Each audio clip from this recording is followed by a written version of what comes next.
देश के पूर्वी छोर पर बंगाल की खाड़ी के किनारे बसा पुरी आस्था और पर्यटन का संगम है, जो ओडिशा की राजधानी भुवनेश्वर से 60 किमी की दूरी पर स्थित है। पुरी को देश के 4 धामों में से एक माना जाता है। स्थानीय मान्यता है कि कई वर्ष पूर्व नीलाचल पर्वत पर स्वयं भगवान नीलमाधव जगन्नाथ निवास करते थे। एक दिन राजा इंद्रद्युम्न को रात में भगवान विष्णु ने उनको सपने में दर्शन देकर कहा कि नीलाचल पर्वत की एक गुफा के अंदर मेरी एक प्रतिमा है, जिसे नीलमाधव कहते हैं।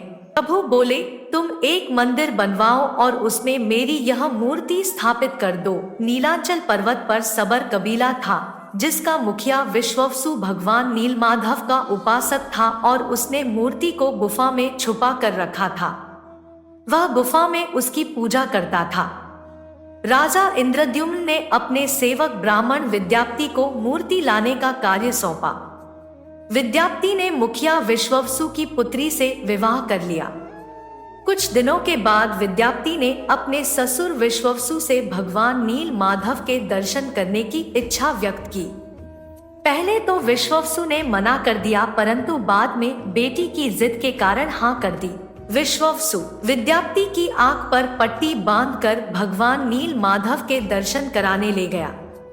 विद्याप्ति चतुराई करके जाते समय रास्ते में सरसों के दाने गिराता गया और बाद में सरसों के दानों के जरिए गुफा से मूर्ति चुराकर राजा को दे दी। विश्ववसु भगवान नीलमाधव की मूर्ति चोरी होने से बहुत दुखी हुआ। अपने भक्त के दुख को देखकर भगवान भी दुखी हो गए और उसी गुफा में वापस लौट गए।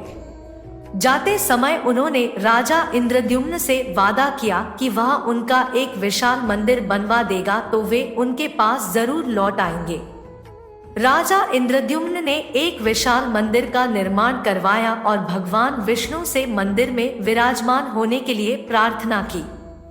भगवान ने कहा कि द्वारका से बड़ा टुकड़ा समुद्र में तैरकर पुरी तक आ गया है, उससे तुम मेरी मूर्ति बनवाओ। राजा के सेवकों ने टुकड़े को तो ढूंढ लिया, पर वे सब मिलकर उसे उठा नहीं पाए।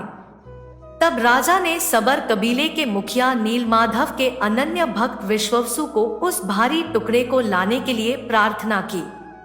सबको बहुत आश्चर्य हुआ जब विश्ववसु भारी भरकम लकड़ी को उठाकर मंदिर तक ले आए। राजा इंद्रद्युम्न में उस लकड़ी के टुकड़े की प्रतिमा बनाने के लिए कई कुशल कारीगर लगाए, पर उन कारीगरों में से कोई भी लकड़ी में एक छैनी तक भी नहीं लगा सका। तब सृजन के देवता भगवान विश्वकर्मा एक बुजुर्ग व्यक्ति का रूप धरकर आए। उन्होंने राजा से भगवान नीलमाधव की मूर्ति बनाने की इच्छा व्यक्त की और अपनी शर्त भी रखी कि वे 21 दिन में मूर्ति को एकांत में बनाएंगे। उन्हें कोई मूर्ति बनाते हुए नहीं देख सकता। राजा ने उनकी शर्त सहर्ष स्वीकार कर ली। अब लोगों को कमरे के अंदर से आरी, छैनी, हथौड़ी की आवाजें सुनाई दे रही थी। इसी बीच रानी गुंडिचा, जो राजा इंद्रद्युम्न की रानी थी, दरवाजे के पास गई, पर उसे कोई आवाज सुनाई नहीं दी। उसे लगा कि वह बूढ़ा कारीगर मर गया है। उसने घबराकर राजा को इसकी सूचना भिजवाई कि अंदर से किसी प्रकार की कोई आवाज सुनाई नहीं दे रही। राजा इंद्रद्युम्न भी चिंतित हो गए। उन्होंने शर्त की अनदेखी करते हुए कमरे का दरवाजा खोलने का आदेश दिया। जैसे ही कमरा खोला गया तो बूढ़ा व्यक्ति कहीं दिखाई नहीं दिया और कमरे में 3 अधूरी मूर्तियां प्राप्त हुई। भगवान नीलमाधव, जगन्नाथ और उनके भाई के छोटे छोटे हाथ बने थे, लेकिन उनकी टांगे नहीं बनी थी और सुभद्रा जी के तो हाथ पांव ही नहीं बने थे। भगवान जगन्नाथ ने उन्हें स्वप्न में दर्शन देकर कहा कि वे अब से काष्ठ की मूर्ति में ही प्रकट होकर भक्तों को दर्शन दिया करेंगे। राजा इंद्रद्युम्न ने इसे भगवान जगन्नाथ की इच्छा मानकर इन अपूर्व प्रतिमाओं को मंदिर में स्थापित कर दिया। इस प्रकार तब से भगवान जगन्नाथ और उनके भाई बहन इसी रूप में भक्तों को दर्शन दे रहे हैं।